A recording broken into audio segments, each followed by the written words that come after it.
the suspense. Dun, dun. Sit down. I said sit down, not fall down. Fall down. Chapter 15. The chapter where Mr. Reinhardt's students are no longer mad at him for chapter 14. Yay. Maybe. I bet I'm gonna like this. I couldn't believe my eyes. You're Professor Wordsworth from the library.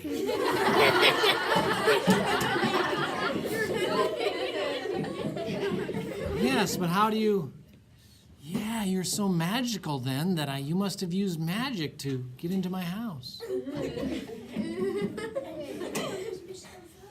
go check that.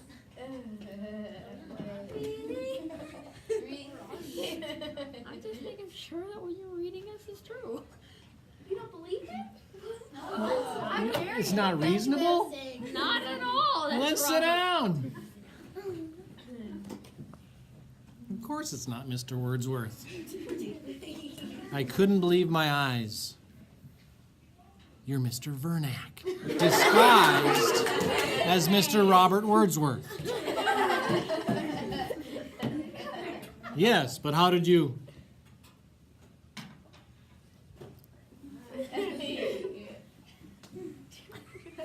You all right? He's not even kidding himself. All right, I'm sorry. Here we go. Chapter 15. I couldn't believe my eyes. You're Fred Garcia from the Pacific High School Chorus. Yes, I was trying to check to see if you gave Angelica Trotter my phone number.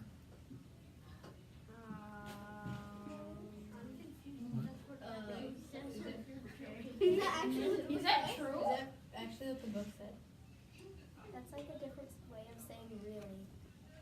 Really? Wait. Well, that's actually what's on my Oh, mind. I really need to check this. This suspense is real. Yeah, so really sit down. Mr. Reinhardt, can you please read who the suspect is? They're not reasonable?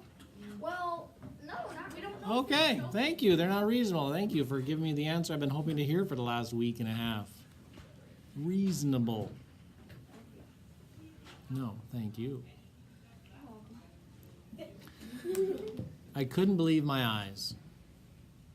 You're Blake, I whispered. Blake Milardovich, Nick's son. Yes, but how do you... Your dad has photographs. Oh. He stiffened like a scared animal while a car went slowly past on the street outside. I have to use the bathroom. He was, please don't go for your mom. Please. Can you let me talk to you first? Promise? I nodded again. I heard him in the little bathroom and remembered the green footprints. His. He'd been the one all the time. Sorry, I can't flush, he whispered when he came back. I can only do that when you're out. Behind us in the kitchen, the clock gave its usual hiccup and Blake jumped. Oh, that clock. It's been giving me a heart attack for days, he whispered. Could I get something to eat? Sure, what do you want? I stood aside so he could get past me. He headed for the cupboard where the cereal is kept, got a dish, and went for the milk. In the wedge of light from the open refrigerator, I saw how dirty he was. The red t-shirt stained, his jeans gray with attic dust, dirt clotted in his hair. His feet were black, blackest between the toes, knobby feet like Nick's. He started to eat the cereal before the door even closed. Here. I grabbed 3 bran muffins, all that were left in the package, and held them toward him. I don't understand why he didn't just go up to Nick's apartment. Nick, I mean, your dad would have been so happy. Oh, sure. He'd have been, Marky! That was Mother calling. Blake bumped the cereal dish on the table and I grabbed it up, spilling Oat Krispies over the floor. Coming! I yelled and started off fast for Mom's room. She was sitting up, and as soon as she saw me, she switched on her lamp. Why aren't you sleeping? What time is it? About 2, I think. I looked down at the cereal bowl. You can't be hungry, Mom said. And then she smiled and lay down again. Okay, you can always be hungry. Do you want something, I asked? She shook her head. And you hurry up and get back into bed. Count sheep or something. I will. Good night, Mom. Blake was in the laundry room again, his back pressed tightly against the wall beside the dryer. It's okay. I've thought of a place where we can go to talk. I gave him the cereal, took the muffins, and carefully opened the door between the house and the garage. He followed me into Mom's car with him behind the wheel and me in the passenger seat. It was cold and very dark. I switched on the dashboard light and reached into the back, where Mom keeps the old tartan blanket. Here. I shared it with Blake. He dripped milk down his front in the dark, and I got him the box of tissues, too.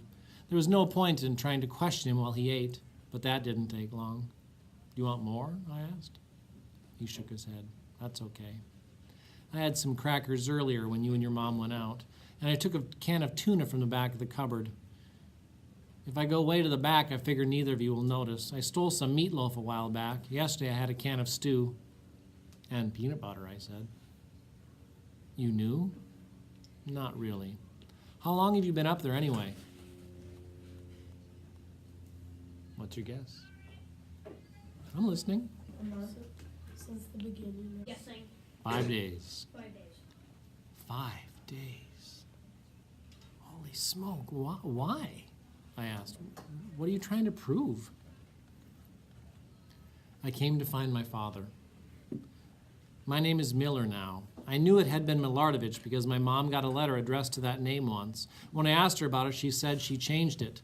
Miller was easier, but she acted angry. I figured it out. She didn't want your father to find you? No, she said we were hiding because he'd been bad to her and to me. I was just 6. That he was glad when the judge gave me to Mom because he never liked me, but she knew he'd be mad because we took off and... I could see his hands clenched tight on the steering wheel. Wait a sec, I said. I'm not saying your mom was lying, but she made a mistake in some of that. Nick did like you. He liked you a lot. I remembered the photographs. I remembered the wrapped gifts from all those Christmases past and Mom saying how Nick had searched and searched. I remembered how Robbie's cousin Jimmy and how mad Nick had been at the bullying assistant coach, mad enough to fire him even. I remember the way Nick always was with old Patchen. I don't believe Nick would ever be bad to anybody, Blake. I honestly don't. And he did try to find you. He'll be so jazzed. I haven't decided yet. What do you mean? I haven't decided what I'm going to do. I might just go home again. That's crazy. Where's home, anyway? San Jose. San Jose? How on earth did you find Nick from there? He was on TV when his team won the championship. Coach Milardovich, the La Costa Cougars. I remembered how he looked sort of like me in a way. Blake glanced quickly at me, then went back to watching his fingers tap the steering wheel. Funny. I can't remember any of the bad things Mom says he did. Just the good things. Mom says I blanked out all the bad ones. Anyway, I came, I called information. Does your mom know you're here? Mom, are you crazy? But you've been gone for over 5 days. She'll be berserk by now. I began kicking off the blanket, feeling like I should run and call her right away. She won't be berserk. She's in Mexico City for Christmas with Stanley. Stanley's her friend. They were going to take me. Oh, happy to take me. Blake rolled his eyes. Happier when I told him my buddy JD had asked me to spend Christmas with him in a cabin in Big Bear. She'll check. She can't. I told her there's no phone. But didn't she call JD's mother? No. Oh, well, I bet she would have called you on Christmas Day. Maybe. Anyway, I got a bus ticket to L.A., then I hitched here. You hitched? hitchhiked. Sure, why not? I was out of money. I slept under a tree in that park on the edge of town the first night. He gave me a sideways glance. Man, there's some weirdos who sleep in that park. I shivered and pulled the blanket tighter on my shoulders. I didn't even want to think about the kind of weirdos there'd be in that park. The next morning I came to your house. I was hiding in the bushes and saw you leave your key. At first I thought my father, had married again and you were his kid. It took me a while to figure out how things were and that he was in the apartment. Man. I rolled the window a quarter inch down and tried not to breathe too deeply. This guy smelled of dust and cobwebs and not having washed in a week. I sure stink, don't I? Blake grinned. Sorry. It's okay. I tried to get up to my father's apartment a couple times, but there are these two women who live next door. Miss Sarah, Miss Coriander, I said automatically. It was impossible. If you weren't here, they were there, like a couple of watchdogs. But 5 days. I came down a lot. I even went outside. The air felt great. You almost caught me tonight, though. I just had time to blow out my candle and get behind the cedar chest. The candle. That's what I smelled. But how long are you going to stay there, Blake? Forever? Till the day after Christmas. I couldn't leave before that. I have no money and no place to go, not till Mom gets back. And you're honestly thinking of leaving without telling Nick? Maybe. I thought having the dashboard light on so long might run down Mom's battery, so I switched it off and we sat silently in the dark. The dark was easier. Look, I said at last, I'll tell you one thing. If I had a dad, a real, live dad, I'd never stay away from him. A father is special. I mean, a mom is too. Mine and probably yours. I wasn't sure about his, but I thought I should at least include her. If I had a dad, I'd go to him. Why don't you give Nick a chance? Blake didn't answer. I squinted at the outline of the workbench. I guess you didn't need the purple-pitted tent, I said. What? Nothing. I didn't see my sleeping bag in the attic. I kept it in the trunk that's up there when I wasn't using it. It's a pretty good bag. Thanks for lending it. You're welcome. Thanks for the clock and flashlight, too, I nodded, although he couldn't see me. We sat some more.